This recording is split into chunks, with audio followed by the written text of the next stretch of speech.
নমস্কাৰ বন্ধুসকল। তো আপোনালোকে আশা কৰোঁ সবেই ভালে আছে।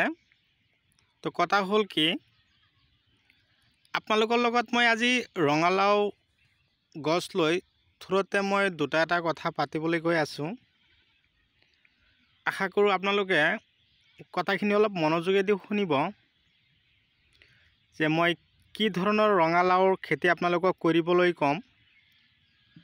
আৰু এই ৰঙালাও গছৰ মই থুৰতে আপোনালোকক ক'বলৈ গৈ আছোঁ, ৰঙালাও গছৰ প্ৰধান কাম কি আপোনালোকৰ, যাতে গছত কি কৰিলে ফলন বৃদ্ধি হ'ব আৰু কি জাতৰ বিধান আপোনালোকে খেতিত গুটি লগালে আটাইতকৈ বেছি ফলন পাব। তো সবিশেষ কথা মই আলোচনা কৰিম। তো কথা হ'ল, আপোনালোকক মই দেখুৱাই আছোঁ ৰঙালাও। আপোনালোকে যদি ইচ্ছা কৰে ঘৰত আপোনালোকে টাবৰ ভিতৰতো লগাব পাৰে, অথচ আপোনালোকে খেতি বাতিটো আপোনালোকে ৰঙালাও খেতিটো মানুহে কৰি আছে, এইটো আপোনালোকৰ অতদিনৰ অভিজ্ঞতা। তো আমিও কৰোঁ।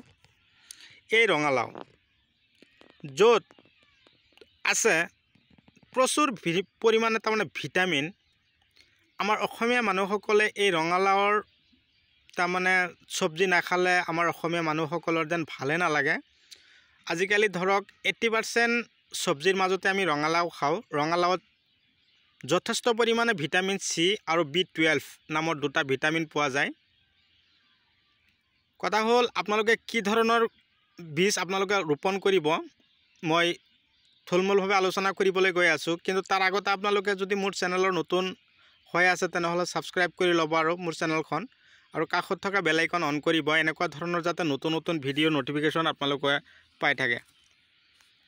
তো মই আপোনালোকক যিখন গছ দেখুৱাই আছোঁ বা যিখন খেতিৰ আপোনালোকৰ গছ দেখুৱাই আছোঁ, এইটো হ'ল হাজাৰী ৰঙালাও। তাৰমানে কি, হাজাৰী কিয় আপোনালোকক লগাবলৈ কৈ আছোঁ, আপোনালোকে ঘৰত কৰক বা খেতিত কৰক। ঘৰত যদি আপোনালোকে কৰে তেনেহ'লে আপোনালোকে হাজাৰী ৰঙালাও লগাব, আৰু খেতিত যদি আপোনালোকে কৰে অৰ্জুন আছে, হাইব্ৰিড F1, এইবিলাক খেতি আপোনালোকে কৰিব। এতিয়া মই আপোনালোকক যিখন গছ দেখুৱাই আছোঁ, এই গছবিধ আপোনালোকে চাই আছে মোৰ ভিডিঅ'টোৰ মাজত, আপোনালোকে চাই আছে যি গছখিনি, এই গছটো মই হাজাৰী ৰঙালাও গছ দেখুৱাই আছোঁ। এই গছৰ চাওক বহুত ধুনীয়া চেহেৰা হৈ আছে। কিন্তু কথা হ'ল কি, এই গছত আপোনালোকে কি কৰিব লাগিব, সৰু থাকোঁতে কি কৰিব লাগিব, এটা পদ্ধতি অৱলম্বন কৰিব লাগিব। যি পদ্ধতি অৱলম্বন কৰিলে নেকি আপোনালোকৰ গছত কি হ'ব, এটা গছৰ পৰা মিনিমাম 50ৰ পৰা 70টা ৰঙালাও আপোনালোকে ছিঙি খাব পাৰিব। কিন্তু খাব পাৰিব কেনেকুৱা, আপোনালোকে কেঁচা থাকোঁতে খাব লাগিব।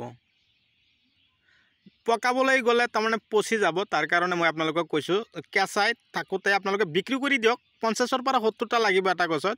তাৰ কাৰণে মই আপোনালোকক কি ক'ম, ইয়াত মাত্ৰ 2G আৰু 3G দুটা কাটিং কৰি দিব লাগিব। 2G আৰু 3G কাটিং কৰি দিলে কি হয়, ৰঙালাও গছত যথেষ্ট পৰিমাণে ৰঙালাও লাগে। মই জাষ্ট থ্ৰুতে কি কৰিম, আপোনালোকক মাত্ৰ দুটা কাটিং কৰি দেখুৱাম।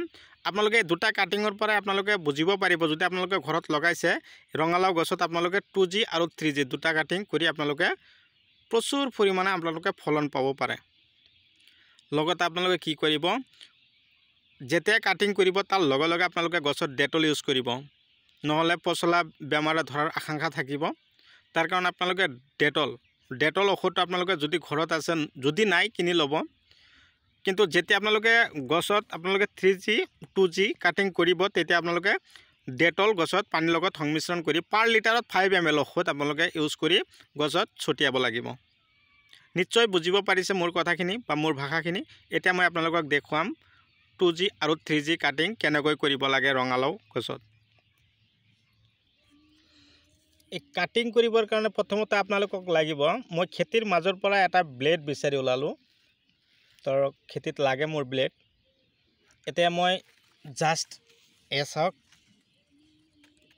মাত্ৰ 2G কাটিংটো কৰি দেখুৱাই দিছোঁ।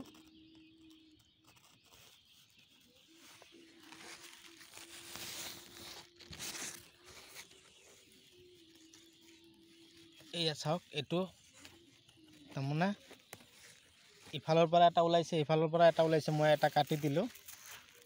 আৰু এই চাওক, নিশ্চয় চাব পাৰিছে আপুনি, বা আপোনালোকে চাব পাৰিছে, চৰি। এতিয়া এইটো 2G কাটিং কৰিলোঁ। এতিয়া মই আপোনালোকক আৰু এটা কাটিং কৰি দেখুৱাম। এইটো কাটি দিয়াৰ লগে লগে 3G হৈ গ'ল। ইফালে মই এইটো কাটি দিলোঁ।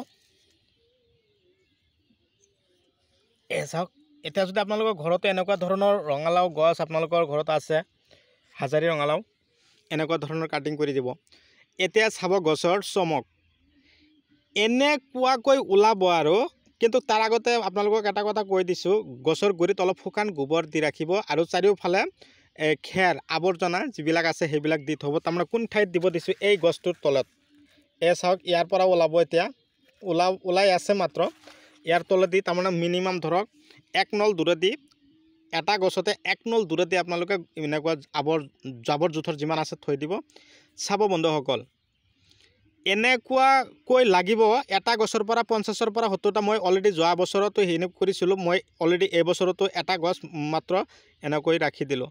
বন্ধুসকল, যদি মোৰ কাটিং ভিডিঅ' চাই ভাল লাগিছে, মোৰ টেকনিকেলি ভিডিঅ' চাই আপোনালোকৰ ভাল লাগিছে, তেনেহ'লে লাইক দিব, আৰু যিমান পাৰে মোৰ ভিডিঅ' শ্বেয়াৰ কৰিব। আপোনালোকে এনেকুৱা ধৰণৰ ভিডিঅ' নটিফিকেশ্যন আপোনালোকে পাই থাকিব। বন্ধুসকল, দেৰি নকৰি আপোনালোকৰ মাজৰ পৰা বিদায় লৈছোঁ। পৰৱৰ্তী ভিডিঅ'ত পুনৰাই আপোনালোকক লগ পাম।